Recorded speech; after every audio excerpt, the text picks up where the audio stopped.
ಇಲ್ಲಿ ನಾವು types of speed ನೋಡ್ತಾ ಇದ್ದೇವೆ. ಮೊದಲನೇದಾಗಿ ವೇರಿಯಬಲ್ ಸ್ಪೀಡ್ ಯೂನಿಫಾರ್ಮ್ ಸ್ಪೀಡ್, ಎರಡನೇದಾಗಿ ವೇರಿಯಬಲ್, ಮೂರನೇದಾಗಿ ಆವರೇಜ್, ನಾಲ್ಕನೇದು ಇನ್ಸ್ಟ್ಯಾಂಟೇನಿಯಸ್ ಸ್ಪೀಡ್. ವೇರಿಯಬಲ್ ಸ್ಪೀಡ್ ಮತ್ತು ಯೂನಿಫಾರ್ಮ್ ಸ್ಪೀಡ್ ಮತ್ತು ಆವರೇಜ್ ಸ್ಪೀಡ್ ಕಲಿತಾ ಇದ್ದೀವಿ. ಇನ್ಸ್ಟ್ಯಾಂಟೇನಿಯಸ್ ಸ್ಪೀಡ್ ನಾವು ಇಲ್ಲಿ ಕಲಿತಾ ಇಲ್ಲ. ಯೂನಿಫಾರ್ಮ್ ಸ್ಪೀಡ್ ಅಂತ ಹೇಳಿದ್ರೆ ಏನು? when an object covers equal distance in equal interval of time, so the speed is said to be uniform ಅಂತ ಹೇಳಿದ್ರೆ ಇಲ್ಲಿ ನೋಡ್ತೀನಿ ನೋಡಿ. ಇಲ್ಲಿ ನಮ್ಮ ಹತ್ರ ಒಂದು ಆಬ್ಜೆಕ್ಟ್ ಇದೆ. It is travelling equal distance in equal interval of time ಅಲ್ವಾ? ಇವಾಗ ಇದ್ರದ್ದು ಗ್ರಾಫ್ ನೋಡಿದಾಗ ನಾವು ಏನು ನೋಡ್ತೀವಿ? Equal distance has been covered in every second. ಅಷ್ಟೇ ಡಿಸ್ಟೆನ್ಸು ಕವರ್ ಆಗ್ತಾ ಇದೆ. ವೆಲಾಸಿಟಿ ಟೈಮ್ ಗ್ರಾಫ್ ನೋಡಿದಾಗ ಸ್ಪೀಡ್ ಟೈಮ್ ಗ್ರಾಫ್ ಕೂಡ ಅಂತ ಹೇಳ್ಬೋದು ಇದನ್ನ. ಇಲ್ಲಿ ನೋಡಿ, ಇಲ್ಲಿ ಸ್ಪೀಡ್ ಚೇಂಜ್ ಆಗ್ತಾ ಇದೆಯಾ?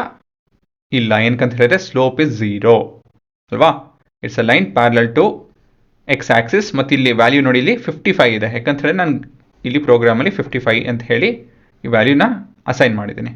ಹಾಗೆ ನೋಡ್ಬೋದು through out the journey 0 to 7 seconds ಈ ಪೂರ ಜರ್ನಿಯಲ್ಲಿ, ಈ ಪೂರ ದಾರಿಯಲ್ಲಿ ಅದರ ಸ್ಪೀಡು ಕಾನ್ಸ್ಟೆಂಟ್ ಆಗಿದೆ. So this is set to be of uniform speed. ಆಯ್ತಾ?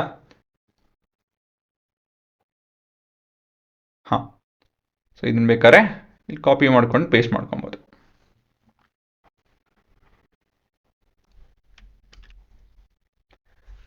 ಮುಂದಿಂದು ವೇರಿಯಬಲ್ ಸ್ಪೀಡ್.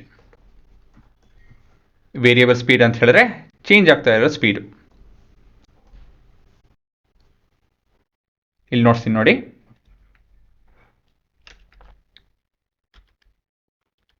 ಇಲ್ಲಿ ನೋಡಿ ಕಮ್ಮಿ ಆಗ್ತಾ ಇದೆ,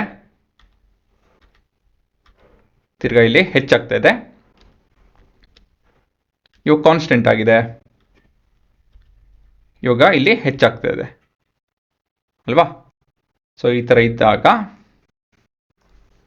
ಗ್ರಾಫ್ ನೋಡಿ, ಇಲ್ಲಿ ಡಿಸ್ಟೆನ್ಸು ಹೇಗೋ ಇದೆ, distance versus time graph. Velocity versus time graph ಇಲ್ಲಿ ನೋಡ್ಬೋದು. ಒಂದ್ಸತಿ ಹೆಚ್ಚಾಗುತ್ತೆ, ಒಂದ್ಸತಿ ಕಾನ್ಸ್ಟೆಂಟ್ ಇದೆ, ಒಂದ್ಸತಿ ಕಮ್ಮಿ ಆಗ್ತಿದೆ, ಒಂದ್ಸತಿ ಹೆಚ್ಚಾಗ್ತಿದೆ. ಸೊ ಈ ಥರ ಹೆಚ್ಚು ಕಮ್ಮಿ ಆಗ್ತಾ ಇದೆ. So this is known as variable speed. ಅಂತ ಹೇಳಿದ್ರೆ ಸ್ಪೀಡ್ ಫಿಕ್ಸ್ಡ್ ಆಗಿಲ್ಲ, ಚೇಂಜ್ ಆಗ್ತಾ ಇದೆ ಅಂತ ಹೇಳಿ.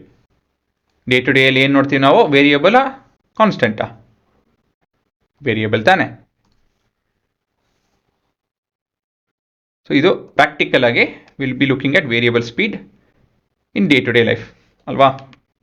ನೀವು ಎಲ್ಲೇ ಒಂದು ಹೋದಾಗ ಗಾಡಿ ಶುರು ಮಾಡಿ ಹೋಗ್ತಾ ಇದ್ರೆ ಒಂದು ಕ್ರಾಸ್ ಬರುತ್ತೆ, ಯಾರನ್ನ ಎದುರುಗಡೆ ಬರ್ತಾರೆ, ಏನೋ ಎದುರುಗಡೆ ಬರುತ್ತೆ, ಬಂಪ್ ಬರುತ್ತೆ, ಮತ್ತು ಹಳ್ಳ ಬರುತ್ತೆ, ಎಲ್ಲ ಬರುತ್ತೆ. ಅವಾಗೇನಾಗುತ್ತೆ? ಸ್ಪೀಡು ಹೆಚ್ಚು ಕಮ್ಮಿ ಆಗುತ್ತೆ. So will be looking at variable speed. ಆದರೆ ಯೂನಿಫಾರ್ಮ್ ಸ್ಪೀಡು ನಾವು ಮಾತಾಡಲ್ಲ, ವೇರಿಯಬಲ್ ಸ್ಪೀಡ್ ಬಗ್ಗೆನೂ ಮಾತಾಡಲ್ಲ. ನಾವು ಏನು ಮಾತಾಡ್ತೀವಿ ಅಂತ ಹೇಳಿದ್ರೆ, ಅದನ್ನ ಕೇಳಿದಾಗ ಎಷ್ಟೊತ್ತಾವಂತು, ಎಷ್ಟು ಸ್ಪೀಡಲ್ಲಿ ಬಂದೆ ಅದೆಲ್ಲ ಮಾತಾಡಿದಾಗ ಆವ್ರೇಜ್ ಸ್ಪೀಡ್ ಬಗ್ಗೆ ಮಾತಾಡ್ತೀವಿ. ಆಯಿತಾ? ಪ್ರಾಕ್ಟಿಕಲಾಗಿ ಹೇಳಬೇಕು ಅಂತ ಹೇಳಿ ಏನು ಉಪಯೋಗ ಬರುತ್ತೆ ಅಂತ ಹೇಳಿದ್ರೆ average speed. So why the need? Object can vary the speed along the journey ಅಲ್ವಾ? ಕಾನ್ಸ್ಟೆಂಟ್ ಸ್ಪೀಡ್ ನಾವು ಡೇ ಟು ಡೇ ನಾವು ನೋಡಲ್ಲ. ದಿನೇ ನೋಡೋಂಥ ಸ್ಪೀಡ್ ಯಾವುದು ಅಂತ ಹೇಳಿದ್ರೆ ವೇರಿಯಿಂಗ್ ಸ್ಪೀಡ್ ಅಲ್ವಾ? ಆ ವೇರಿಯಿಂಗ್ ಸ್ಪೀಡ್ ಬಗ್ಗೆ ನಾವು ಎಲ್ಲ ಸತಿ ಮಾತಾಡೋದಕ್ಕೆ ಯಾವ ಸ್ಪೀಡ್ ಮಾತಾಡ್ತೀವಿ? Average speed. ಆವ್ರೇಜ್ ಸ್ಪೀಡ್ ಹೇಗೆ ಕಾಣುತ್ತೆ? Average speed AVG speed is equal to total distance that is traveled divided by total time taken. This is average speed. ಇಲ್ಲೊಂದು ಎಕ್ಸಾಂಪಲ್ ಇದೆ. ಎಕ್ಸಾಂಪಲ್ ಬಗ್ಗೆ ಮಾತಾಡೋದಕ್ಕಿಂತ ಮುಂಚೆ SI ಯೂನಿಟ್ ಆಫ್ ಸ್ಪೀಡ್ ಬಗ್ಗೆ ಹೇಳಬೇಕಾಗುತ್ತೆ. So speed ಅಂತ ಹೇಳಿದ್ರೇನೋ change in distance by change in time.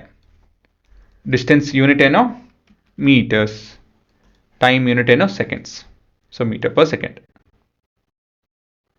ಇಲ್ಲೊಂದು example ಇದೆ average speed ಬಗ್ಗೆ. ಎಕ್ಸಾಂಪಲ್ ಒಂದು, an object travels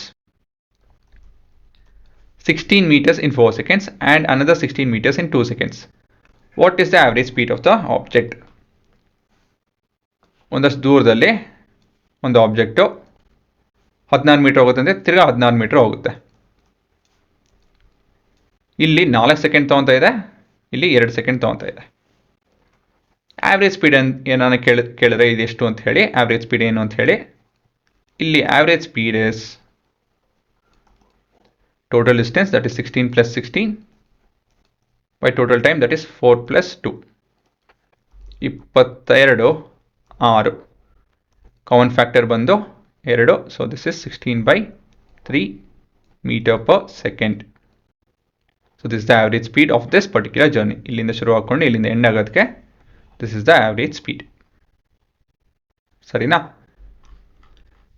varying speed, uniform speed, ಇದು ಸ್ಪೆಸಿಫಿಕ್ ಕೇಸಸ್. ಇದು ಇಂಟ್ರಡಕ್ಷನ್ಗೋಸ್ಕರ. ಪ್ರಾಕ್ಟಿಕಲ್ ಏನು ಮಾತಾಡೋದು ನಾವು? Average speed. SI unit of speed ಏನು? Meter per second. Average speed ಹೇಗೆ ಕಂಡುಹಿಡಿತೀವಿ? ಒಂದು ಕೊನೆಯಿಂದ ಮತ್ತೊಂದು ಕೊನೆಗೆ ಎಷ್ಟು ದೂರ ಇದೆ ಅಂತ ಹೇಳಿ ತಿಳ್ಕೊಂಡು, ಮತ್ತು ಎಷ್ಟು ಟೈಮ್ ತೊಗೊಂಡ್ರಿ, ಎಷ್ಟು ಹೊತ್ತಾಯಿತು ಇಲ್ಲಿಂದ ಅಲ್ಲಿ ಹೋಗೋದಕ್ಕೆ, ಅದನ್ನು ಸೆಕೆಂಡ್ಸಲ್ಲಿ ಎಕ್ಸ್ಪ್ರೆಸ್ ಮಾಡಿ ಡಿವೈಡ್ ಮಾಡಿದಾಗ ಮೀಟರ್ ಪರ್ ಸೆಕೆಂಡ್ ಬರುತ್ತೆ ನಮ್ಮ ಹತ್ರ. And that is your average speed unit, and this is the average speed answer. ಆಯ್ತಾ? ಇವಾಗ ಇದನ್ನು ಪಾಸ್ ಮಾಡಿಕೊಂಡು ನೋಡ್ಕೊಳ್ಳಿ.